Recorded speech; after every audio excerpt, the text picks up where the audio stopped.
Hello friends, स्वागत है आपके अपने यूट्यूब चैनल गायत्री ऑफिशियल में। आपका आईटीबीपी कांस्टेबल ट्रेड्समैन। देखिए, अभी लास्ट 2 दिन बचा है। आपने अप्लाई नहीं किया है तो अप्लाई कर दें। किस डेट तक आप अप्लाई कर सकते हैं? तो 22 दिसंबर तक। अभी तक काफी कैंडिडेट्स जो हैं वो इंतजार कर रहे हैं, क्या करना है, कैसे करना है। तो आप जितना जल्द से जल्द हो सके अप्लाई कर दें। कल का इंतजार नहीं करें, क्योंकि कल हो सकता है साइट किसी वजह से बिजी हो जाए।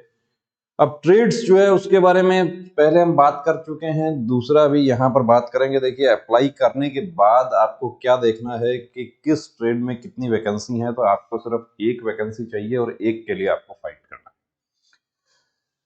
आप फीमेल कैंडिडेट टेलर से हैं तो एक वैकेंसी यूआर की है, एक ओबीसी की है। अब आप ओबीसी हैं और आपने रिजर्वेशन एज रिलैक्सेशन नहीं लिया है, तो आप दोनों के लिए आप फाइट कर सकते हैं। कुछ हमारे साथियों ने क्या गलती की है इसमें वो भी बता देता हूं। ऐसा गलती पिछली भर्ती में भी किया था कि ओबीसी आप हैं, उसके बावजूद भी आपने क्या, आप क्रीमी लेयर से संबंध रखते हैं? नहीं, आप क्रीमी लेयर नहीं है, आप नॉन क्रीमी लेयर ओबीसी हैं, तो आपको ओबीसी का रिलैक्सेशन मिलेगा। अब यहां पर देखिए, जैसा हम देखते हैं कि जैसे फीमेल जो है, फीमेल का कांस्टेबल वॉशरमैन यूआर की 5 वैकेंसी है और एसटी की यदि हम देखते हैं कि एक वैकेंसी है। अब कुछ हमारे साथी क्या करते हैं कि एसटी की तो एक ही है और एज जो है वो अभी एज रिलैक्सेशन की जरूरत नहीं पड़ रही है, तो क्या किया कि मैं एसटी में नहीं फिल करके मैं यूआर में फिल कर दूं। देखिए, आपकी एक वैकेंसी एसटी की है या ईडब्ल्यूएस की आप एक वैकेंसी है, आप अपनी संबंधित कैटेगरी से आप अप्लाई करें। अब एक वैकेंसी है, आप इस ये तो आपका है ही, और यदि आप जर्नल में जा सकते हैं तो आप इसमें भी जा सकते हैं। ये कॉमन मिस्टेक बहुत सारे कैंडिडेट्स करते हैं। जैसे हम देखते हैं फीमेल की कॉबलर में 0 वैकेंसी है, तो एसटी यदि कैटेगरी की बात करें तो एसटी कैटेगरी में कोई फीमेल कैंडिडेट यदि एज रिलैक्सेशन ले रही है तो वो यहाँ पर आवेदन नहीं कर सकती। एज रिलैक्सेशन नहीं ले रही है तो उनको जर्नल कैंडिडेट के रूप में उनको आवेदन करना होगा। ऐसा ही हम देखते हैं मेल कैंडिडेट के लिए। मेल का हमने देखा कि एक बार्बर की यदि बात करें, बार्बर में 3 वैकेंसी है एसटी का। अब कोई कैंडिडेट ये सोचता है कि एसटी का तो 3 ही है, मैं एज रिलैक्सेशन नहीं ले रहा हूं, मुझे जर्नल में आवेदन कर देना चाहिए। वो गलती आप कर रहे हैं। आप अपनी कैटेगरी में आवेदन कीजिए। आप एज रिलैक्सेशन ले रहे हैं तो आप अपनी कैटेगरी में नहीं, कैटेगरी में रहेंगे, लेकिन एज रिलैक्सेशन नहीं ले रहे हैं तो आप जनरल कैटेगरी में भी आप चले जाएंगे, आप जनरल में शिफ्ट हो जाएंगे यदि आपका मेरिट जनरल के अकॉर्डिंग रहेगा तो। अब देखिए, आपने अप्लाई कर दिया है तो अप्लाई करने के बाद आपको बता दूं कि जो फिजिकल स्टैंडर्ड वगैरह हम पहले बात कर चुके हैं वीडियो में, उसकी बात नहीं करेंगे यहां पर। यहां हम बात करेंगे कि अब जो फर्स्ट स्टेज होगा आपका एग्जामिनेशन का, भर्ती प्रक्रिया का पहला चरण जो होगा वो क्या होगा। तो भर्ती प्रक्रिया का पहला चरण जो है वो यहां पर होगा, फिजिकल स्टैंडर्ड टेस्ट होगा आपका। फिजिकल स्टैंडर्ड और physical efficiency test. Physical standard test में भी इसमें रिलैक्सेशन है और मेडिकल के बारे में जो है वो बाद में बात होगी। यहाँ पर टैटू के बारे में भी बताया गया है कि टैटू टैटू यदि आपको है तो आप देखिए पहले ही आप उसको रिमूव करवा लें। डेट के बारे में ऑनलाइन एप्लीकेशन के लिए कहा गया है कि 23 नवंबर 2022 0001 आवर्स से क्लोज कितने बजे हो जाएगा? 22 दिसंबर 2022 को रात 11:59 पे क्लोज हो जाएगा।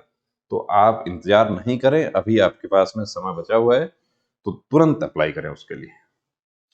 सिलेक्शन प्रोसेस की हम बात करें तो देखिए, फर्स्ट फेज जो है, फर्स्ट फेज में फिजिकल एफिशिएंसी टेस्ट होगा।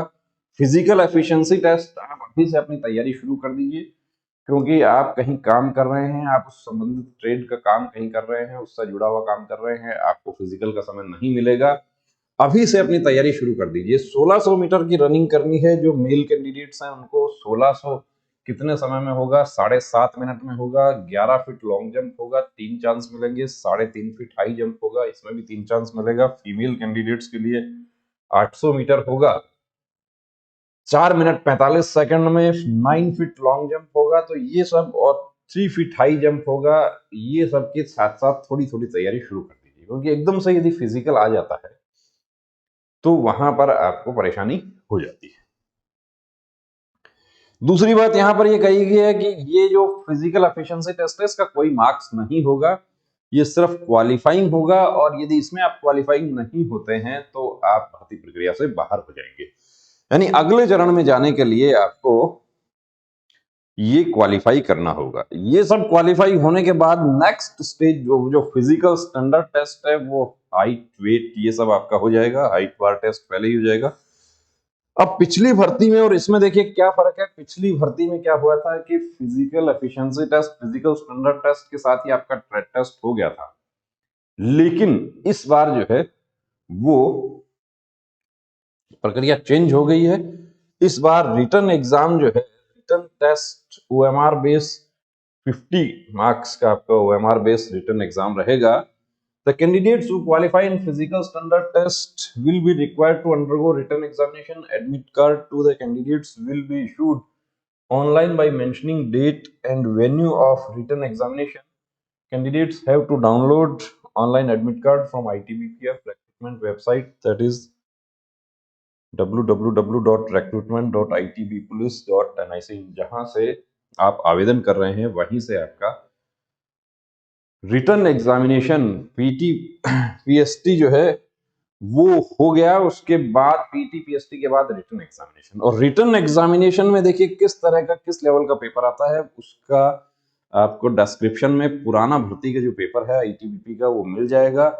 पिछली बार जो था 2019 वाला, सॉरी 17 की जो भर्ती थी वो 2 चरणों में हुई थी। पहली वाले जो ओएमआर पेश हुआ था वो कैंसिल हो गया था, उसके बाद ऑनलाइन एग्जाम हुई थी, लेकिन उससे पहले जो 2015 में हुई थी उसका पेपर का पूरा वीडियो जो है वो बनाया हुआ है, उसको आप डिस्क्रिप्शन में आप देख सकते हैं।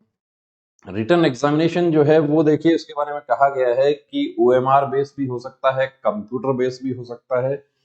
ये आईटीबीपी का डिस्क्रिशनरी पावर है, किस तरीके से भी वो एग्जाम करवा सकते, यानी आपको दोनों तरीके से आपको तैयार रहना है। प्रैक्टिस आपको अपनी दोनों तरीके से करनी है। पैटर्न क्या रहेगा एग्जाम का, तो एग्जाम का जो पैटर्न है वो 15 क्वेश्चन आपको मिलेगा जीके का, 10 क्वेश्चन आपको मैथ का, और 10-15 ही रीजनिंग का, और 10 क्वेश्चन आपके रहेंगे हिंदी या इंग्लिश के। वही सेम पैटर्न जो है उस पर जो 2015 में एग्जाम हुआ था उसका 2015 में भर्ती आई, उसके बाद में 17 में आई, 17 वाले जो है 17 के बाद अभी आई है। तो भर्ती प्रक्रिया 17 वाली जो थी वो डिले होने की वजह थी, कोविड की वजह से कुछ डिले हो गई थी। तो इस पैटर्न पर आपको तैयारी करनी है। और फिर ट्रेड टेस्ट कब होगा, तो ट्रेड टेस्ट जो है वो होगा 3rd फेज में। जो कैंडिडेट्स रिटन एग्जामिनेशन में क्वालिफाई हो जाएंगे उनका ट्रेड टेस्ट होगा। और ट्रेड टेस्ट के बारे में यहां लिखा गया है कि trade test will be qualifying in nature. Merit में मार्क्स जुड़ेगा या नहीं जुड़ेगा उसके बारे में यहाँ कुछ नहीं कहा गया है।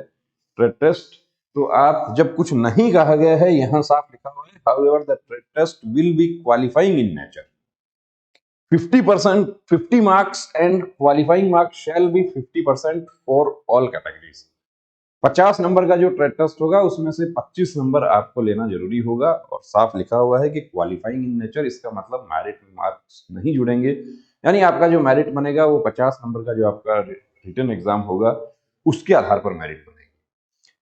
तो देखिए दोस्तों, अभी अपनी पीटी पीएसटी के साथ साथ अपना रिटन एग्जाम जो है उसकी भी आप तैयारी स्टार्ट कर दीजिए। ट्रेड के लिए अभी आपको टेंशन करने की जरूरत नहीं है। ट्रेड के लिए आपको रिटन एग्जाम होने के बाद पर्याप्त समय आपको मिल जाएगा, उस समय आप ट्रेड की अपनी तैयारी में जुटे। या आप यदि CISF में भी आप यदि सेम ट्रेड से आप आवेदन कर रहे हैं तो उसमें ट्रेड टेस्ट जो है वो साथ में होगा, तो आपको ट्रेड की थोड़ी थोड़ी तैयारी आपको साथ में रखनी पड़ेगी। तो बने रहिए दोस्तों चैनल के साथ, और यदि आपने सब्सक्राइब नहीं किया तो प्लीज सब्सक्राइब करें। गायत्री मोबाइल एप्लीकेशन डाउनलोड करें। गायत्री मोबाइल एप्लीकेशन पर आपको ये प्रैक्टिस जैसा आईटीबीपी का पैटर्न है रिटन एग्जाम का, उसी पैटर्न पर सेम आपको प्रैक्टिस पेपर्स आपको मिलेंगे। ऑनलाइन प्रैक्टिस भी मिलेगा, ऑफलाइन भी मिलेगा, इसके अलावा सॉल्यूशन वीडियो भी आपको प्रोवाइड करवाएंगे। तो बने रहिए हमारे साथ, और अपने सपनों को पंख लगाना है, उनको आगाज तक पहुंचाना है, मंजिल तक पहुंचना है। जय हिंद।